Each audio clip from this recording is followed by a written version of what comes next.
let's just go ahead and just talk about the fights as a whole, Dorian. So, like, before we jump into this, is there any main takeaways from the night that is just stands out that's, I guess, not a particular fight?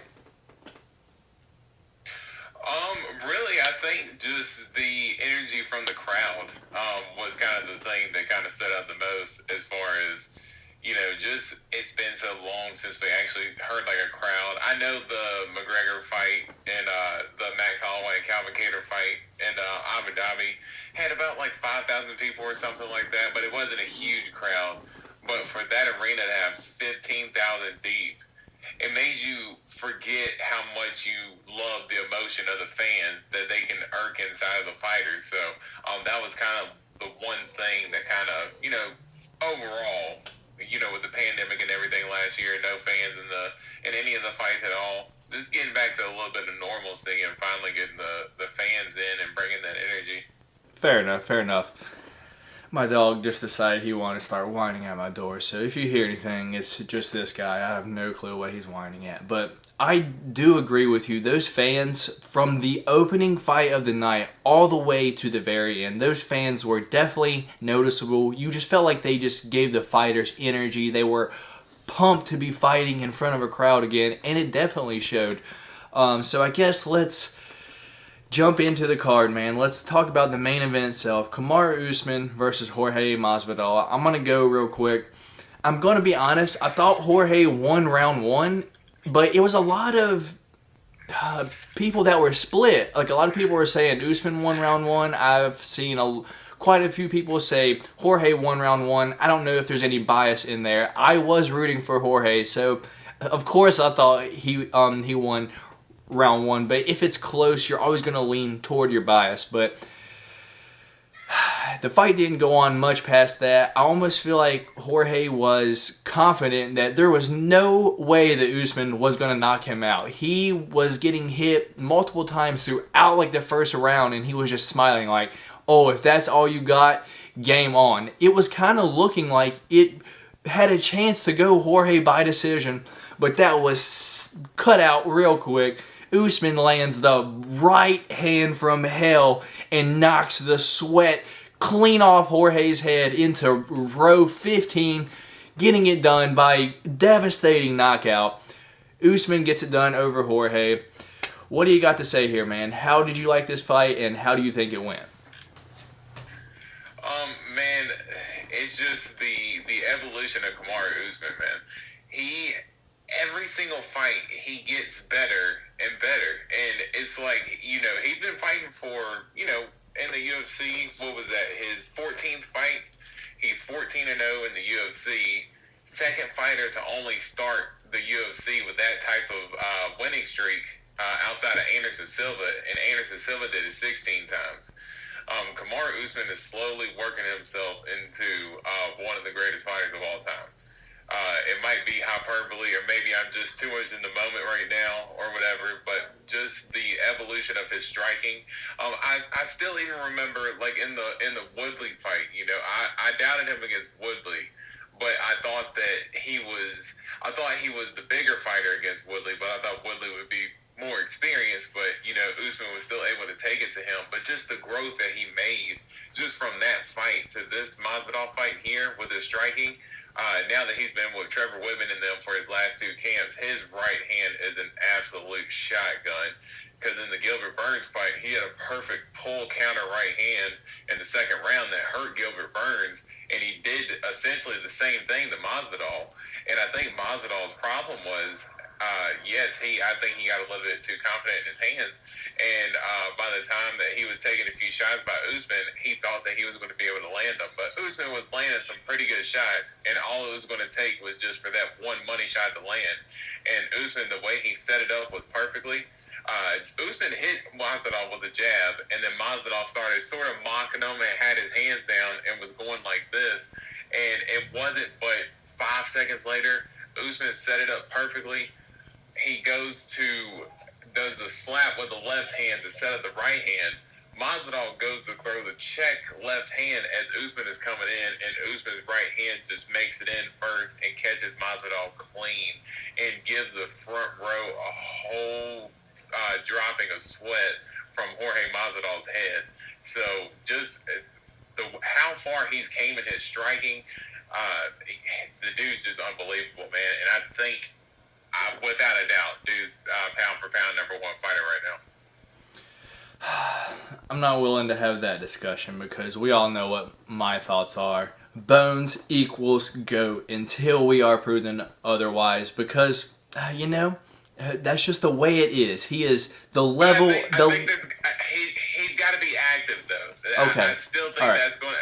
I still think that's hindering John. And then in John's last few fights, he hasn't looked as invincible as he used to back in the day. Like, Usman is looking to the point to where he's on Khabib level. Like, how the hell is anybody going to be able to beat him?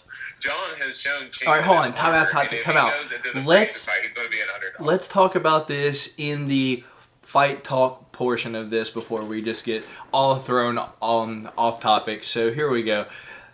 I do believe Usman is the best 170-pound fighter right now. But his striking is still... You can say what you want, but he was winging a lot of punches in that first round that were nowhere close to hitting. It looked like Francis. He was just winging at first. He settled down later on in the first round and obviously in the second round, like when he hit him. His striking isn't there yet. And a person that has crisp striking that is able to stop the takedowns is going to give him issues. I want to see Colby versus him. Again, it was a great first fight. Usman's hands are getting better, so I guess we'll see how it goes from that perspective because Colby is next. Anything else on this fight specifically before we move along, aside from the GOAT talk? Yeah, and I do think that Usman did win the first round. I know that a lot of people were, going back and forth. I know Masvidal was more active on the ground. I just thought that Usman had a little bit more control. He landed more on the feet. That's what I'm saying. He hit Usman more on the feet round one.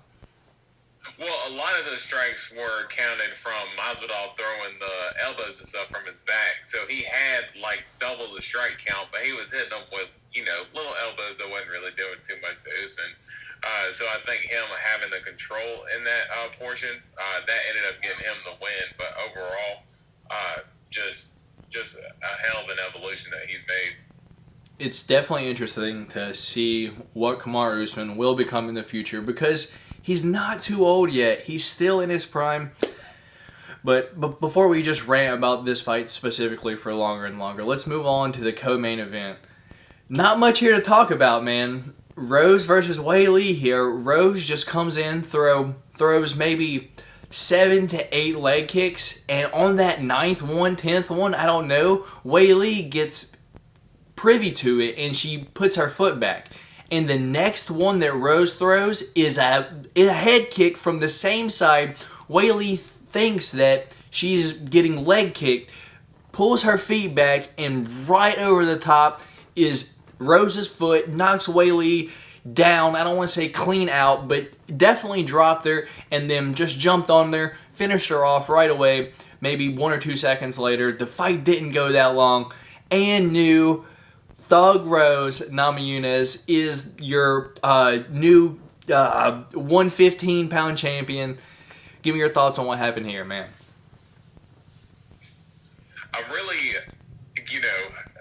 I was really going hard for Rose. I had no clue who to root for. It was just I just didn't want either one of them to lose. I'm a fan of both fighters so much. It's I don't know who I want to win. Sorry, man. Go ahead. Yeah, no, I was going for Rose. I was pulling for her really hard. She has became one of my favorite fighters, and it's just because the person that she is. She's such a wholesome person. She's so open and honest about, all of her feelings and everything, her mindset when she was the champ the first time, she admitted that she didn't like being the champion, and when she got knocked out, when she got slammed on her head by Andrade, that it was a sense of relief for her and everything like that. So she's always been so open, and it's made her such a likable person. But I did think, that she had the capability to beat Whaley Zhang, but I knew that she was going to have her hands full because, Whaley, she can take some shots, man, and she can also dish them out. She's super strong, got really good cardio. You can't really take her down, and she's really good as far as implementing her wrestling game. And she is bricked up. Like, if you see Zhang's physique compared to most 115ers, it's not even fair because she is literally bricked up compared to everybody else. But Rose, you could see from the jump, had the speed advantage because with the way she was bouncing in and out, was popping her jab on Zhang. She popped her a few times with the jab. Zhang was kicking her a few good times in the leg. And as you said, when she went to throw that leg kick, Zhang swung her hips back to make the leg kick miss, and then the second time Rose went to throw the head kick, that's when Whaley put her hips back, and she went to put her arms up like this to block a head kick, and Rose was still able to sneak the head kick up in between her arm and to generate enough power to be able to knock her down like that and then be able to finish up with the ground and pound. It just shows the versatility and just a pure power from Rose Namajunas to be able to pull that kick out like that, land it right on the jaw, and you don't really have much of a line to go through as far as space to land that kick, and she landed perfectly, put her out. And man, I was rooting for her so bad when I was on my couch watching the fight. As soon as Rose landed the head kick, I jumped up and I took off running. I did not watch the ground and pound whatsoever because I knew the fight was over then and there. So, yeah, it was crazy to hear her say that she thought that the fight was over because it was clear once Rose landed that head kick, the fight was going to be over. And I think Rose was the one who actually stole the show for the night. She really put on a hell of a performance. The main event was, to me, was just just an extra fight. Like, I would have still bought this if it was cherry on top. Yeah. Exactly. So, moving right along, man. Valentina versus Andrade, man. I was really pulling for Andrade. We all thought this was going to be Valentina's toughest test, but as you saw, man, Valentina just has no competition, man. She almost fought with extra ferocity because, it was almost like she was, everyone, how do I say this? She was upset that everyone was saying that Andrade could challenge her, and she wanted to come out and put a finish on there. Where has that been at this past couple fights, man? Because what happened, dude? She laid on Maya for all 5 rounds and did nothing.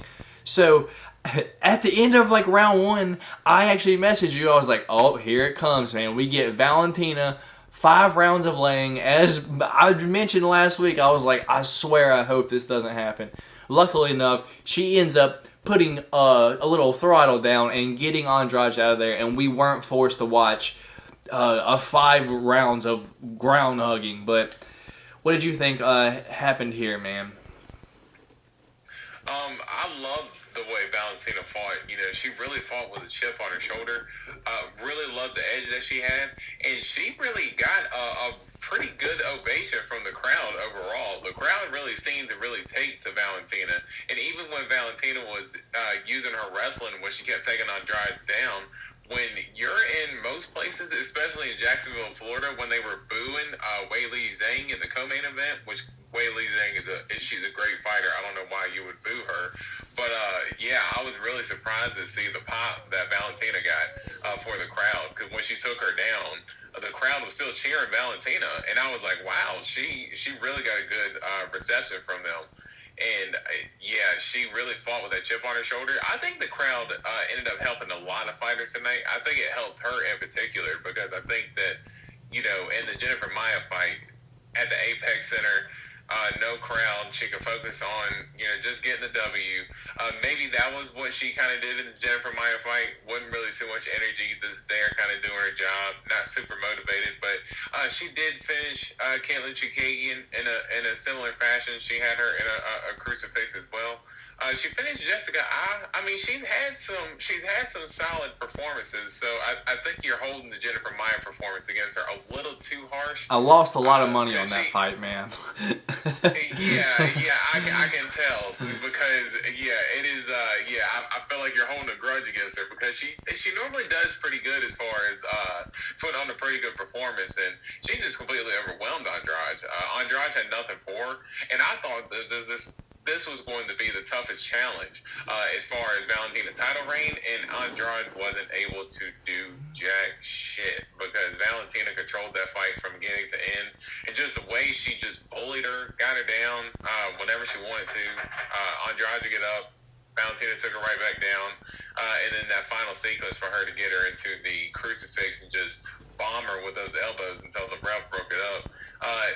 I'm glad to see that Andrade didn't dispute the stoppage because there was no way she was going to be able to defend herself from them elbows, and it would have just been nothing but trouble from there. So Valentina just proving that she's the queen of 125, and nobody in the near future is going to be able to challenge her.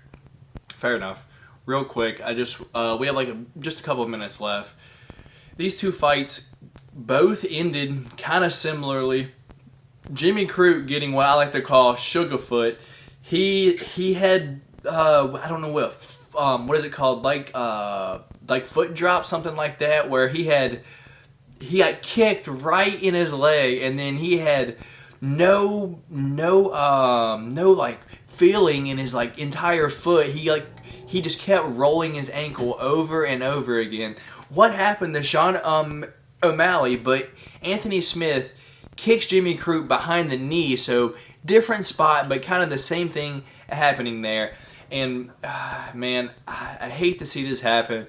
Chris Weidman kicking Uriah Hall and just absolutely breaking his leg right in half, wrapped around, dude. The same thing that happened to Anderson Silva on Chris Weidman. So just the irony there is just out of this world. But hopefully Chris Weidman can have a speedy recovery. Uriah Hall being the first UFC fighter to win without throwing one single strike.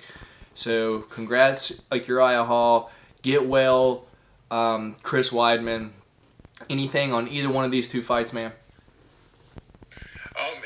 Just seeing the way that Chris Weidman it's almost like it kind of came full circle. He put away Anderson Silva that way, and he ends up getting put away by Uriah Hall that way. Because Uriah Hall was always compared to Anderson Silva, and for him to throw a leg kick in the same exact way, and for his leg to break, just completely heartbreaking.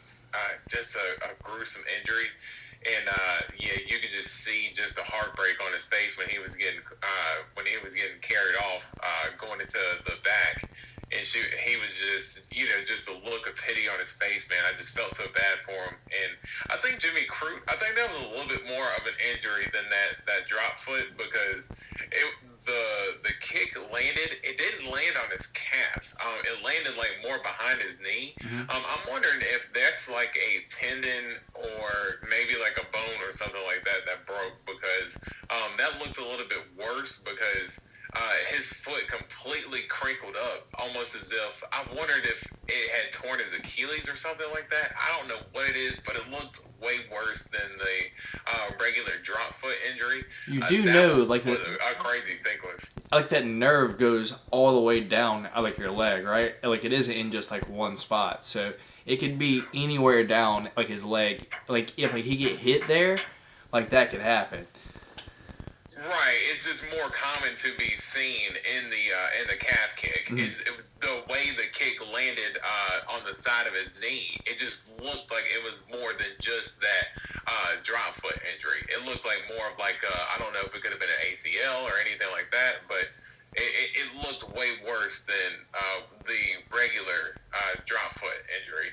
But just a crazy sequence to the way that fight ended, and good win by Anthony Smith to be able to land that leg kick and get him out of there. and the toughness of Jimmy Crute to just keep trying to walk on that man. Could you imagine like just rolling your ankle like that over and over and over and still trying to fight, man? He probably couldn't feel it. Oh man, the toughness that you have to have.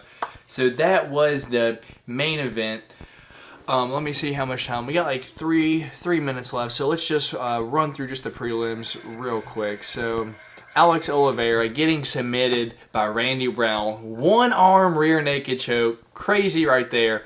Dwight Grant controversially getting it done over Sekulich. Carl Roberson thought he was going to get Brandon Allen in a leg lock, but Brandon Allen taps out Carl Roberson in a leg lock of his own. Tristan Connolly, man, I was really pulling for Connolly here after he beat Michel Pereira, but he just doesn't seem to have the same pop and the same ability to take shots down at 145.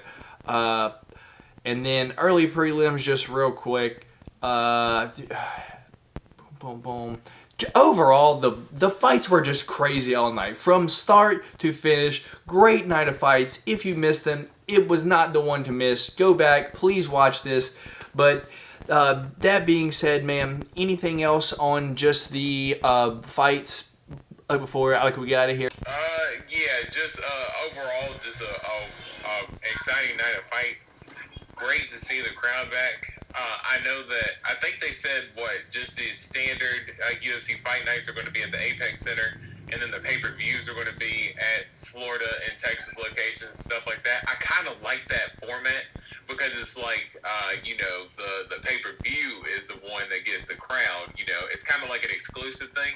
So it makes it kind of cool. So I like that little element on that. But overall, just a hell of a night of fights. And the pay-per-view really delivered. Definitely worth the money, if you ask me.